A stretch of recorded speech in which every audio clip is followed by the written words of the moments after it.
तान्या का पता नहीं चलता है और सब लोग अपनी जिंदगी में वापस लौट आते हैं।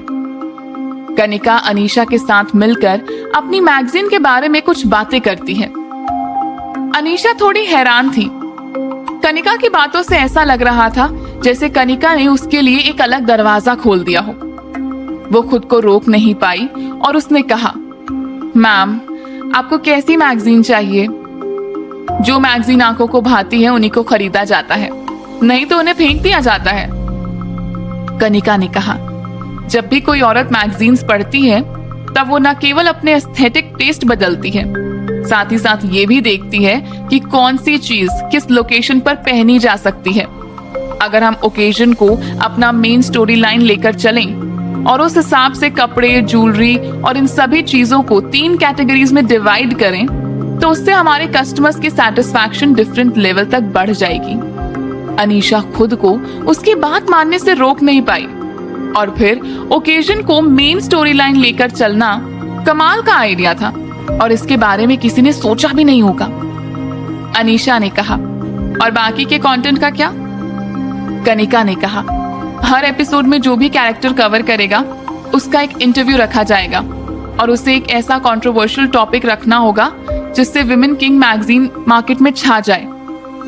कनिका ने अपनी बात खत्म कर दी थी, मगर उसे कुछ याद आया तो उसने वापस से कहा, और हाँ, मॉडल सिर्फ और सिर्फ ब्लैक माउंटेन पिक्चर्स के ही आर्टिस्ट होंगे और रही बाकी कंटेंट की बात तो वो सब कुछ आप लोग देख लीजिएगा।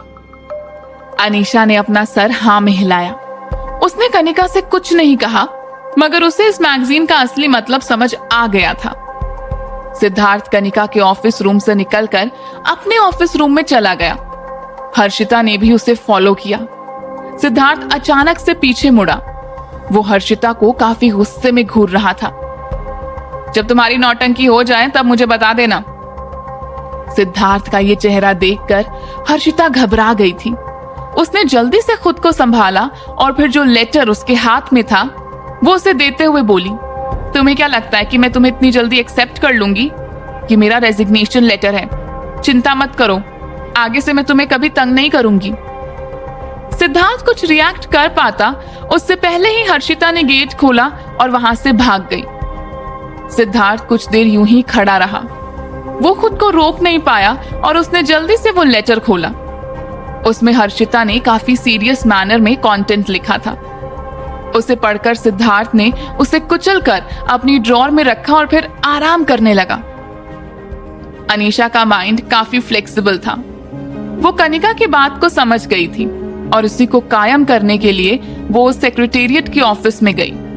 वहां उसने कनिका के बताए और खुद के आइडिया को मिक्स करके फीमेल किंग गारमेंट्स को काफी अच्छे से पेश किया। कनिका ने तो सोचा भी नहीं था कि अनीशा इस काम को इतनी जल्दी खत्म कर लेगी और जब उसने वो डेमो देखा तो वो हैरान रह गई। इस बार उसके चेहरे पर एक सैटिस्फाइड स्माइल थी। भले इसमें अभी भी थोड़ी कमियां थी मगर ये काफी अच्छा था।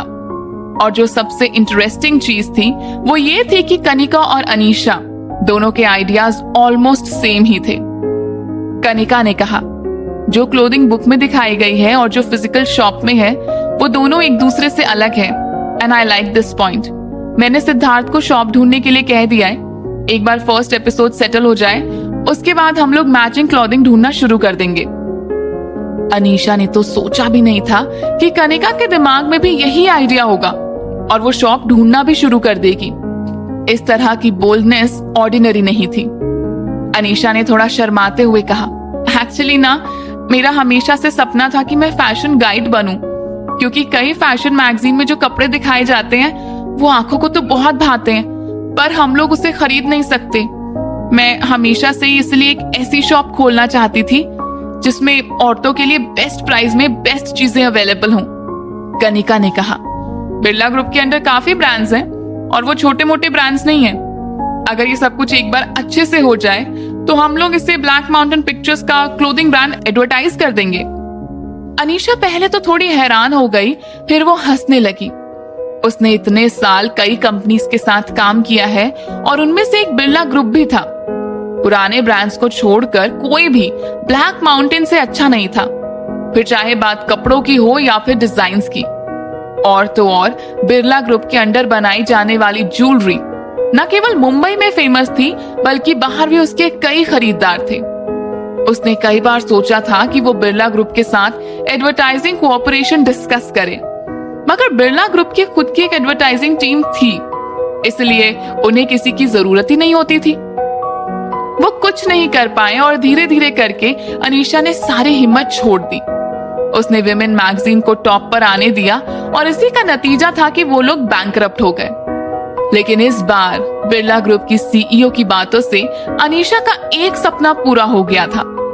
अनीशा ने अपने कंसर्न्स को कनिका के सामने रखते हुए कहा, पर बिरला ग्रुप की तो खुद की एक एडवर्टाइजिंग टीम है ना, तो अगर हम लोग उनका काम छीन लेंगे तो उन लोगों को इससे कोई दिक्कत नहीं होगी। साथ ही साथ बिरला ग्रुप के अंदर जो ज्वेलरी डिजाइन होती है वो काफी महंगी होती है, हमारे आधे से ज्यादा कस्टमर्स तो खरीद भी नहीं पाएंगे। कनिका ने कहा, तुम उसकी चिंता मत करो, मैंने रूप से उन लोगों को कांटेक्ट करने के लिए कह दिया है। अगर सब कुछ मेरे प्लान के हिसाब से हो गया तो हम लोग कंपनी को एक अच्छी इनकम कमाकर दे सकते हैं। अनीशा कनिका से बहुत इंप्रेस हो चुकी थी। पहले तो उसने सोचा था कि वो कुछ महीने काम करके ये जॉब छोड़ देगी, क्योंकि उनकी बॉस एक सेलिब्रिटी है और उसे एक्टिंग के अलावा कुछ नहीं आता होगा। मगर कनिका के साथ काम करने के बाद उसे पता चल रहा है कि उसने कनिका को कितना गलत समझा। और वैसे भी अगर चीजें ऐसी ही चलती रही तो अनीशा अपने ड्रीम के बारे में तो बिल्कुल भूल ही जाती। उन लोगों का डिस्कशन चलते चलते रात हो चुकी थी। कनिका चाहती थी कि वो और अनीशा साथ में डिनर के लिए जाएं, मगर अनीशा को लगा कि उसे फाइल ड्राफ्ट जल्द से जल्द तैयार कर लेना चाहिए। इसलिए कनिका का प्रपोजल रिजेक्ट करके वो जल्दी से वहां से चली गई। कनिका ने अपना लैपटॉप बंद किया और विराज को कॉल किया। 2 बार रिंग गई ही थी कि तभी दूसरी साइड से उसकी थकी हुई आवाज आई, तुम मुझे मिस कर रही हो? कनिका ब्लश करने लगी। उसने कहा, हाँ, वैसे तुम्हारा काम हो गया क्या? हम लोग आज बाहर डिनर पर चलें? साथ ही साथ एक नई मूवी भी लगी है, तुम चाहो तो मुझे कंपनी दे सकते हो। विराज ने अपने सामने चल रही प्रेजेंटेशन की तरफ देखा और बोला, ठीक है, मुझे 40 मिनट लगेंगे। तुम सिद्धार्थ और रूप को अपने साथ लेकर जाओ। तुम लोग डिसाइड कर लो तुम लोगों को क्या खाना है और फिर मुझे एड्रेस भेज देना। ओके। कनिका ने अपना फोन और कोट उठाया और फिर सिद्धार्थ के ऑफिस में गई। उसने देखा कि सिद्धार्थ कुछ डॉक्यूमेंट्स के अंदर बिजी है, तो उसने उसे डिस्टर्ब नहीं किया और वहां से जाने लगी। कनिका गेट बंद करने ही वाली थी कि तभी सिद्धार्थ अचानक से खड़ा हुआ और उसने कहा, क्या हुआ मैम, आपको मुझसे कुछ काम है? कनिका ने कहा, नहीं नहीं, अगर तुम बिजी हो तो इट्स ओके। कनिका जानती थी कि सिद्धार्थ को उसके काम के अलावा कुणाल के लिए भी काम करने पड़ते थे और इसलिए वो उसे परेशान नहीं करना चाहती थी। 1 मिनट मैम। सिद्धार्थ ने अपना लैपटॉप और अपने डॉक्यूमेंट्स बंद किए। उसने अपना कोट उठाया और कनिका के सामने आकर खड़ा हो गया। कनिका ने कहा, मैं बस बाहर खाना खाने जा रही थी, तुम्हें मेरे साथ होने की कोई जरूरत नहीं है। सिद्धार्थ ने कहा, विराज सर और कुणाल सर ने मुझे आपकी सिक्योरिटी के लिए रखा है ताकि मैं आपको हर मुसीबत से प्रोटेक्ट करूं, तो आपकी प्रोटेक्शन किसी भी ऑफिशियल काम से बड़ी नहीं है मैम। कनिका ने सिद्धार्थ की बात मान ली। थोड़ी दूर ड्राइव करने के बाद वो लोग उस जगह पर पहुंचे। कनिका वहां सारी शॉप्स देख रही थी। उसने कहा, सिद्धार्थ, क्या तुम मुझे किसी नई जगह से इंट्रोड्यूस नहीं करवाओगे? सिद्धार्थ ने कहा, मैम, आप स्पाइसी फूड खाना चाहेंगे या फिर लाइट फूड? कनिका कंफ्यूज होते हुए बोली, मुझे स्पाइसी फूड पसंद है पर विराज को नहीं। सिद्धार्थ ने कहा, फिर तो आप लोगों को कोरियन फूड ट्राई करना चाहिए। बांद्रा में कोरियन फूड का एक बहुत ही अच्छा रेस्टोरेंट है। कनिका ने कहा, हाँ, ये सही रहेगा। कभी कुछ नया भी तो ट्राई करना चाहिए ना। हम लोग आज कोरियन ही खाएंगे। क्योंकि सिद्धार्थ कुणाल को हर जगह कंपनी देता था, इसलिए उसे काफी अच्छे रेस्टोरेंट्स पता थे और वो कनिका को वहीं ले आया।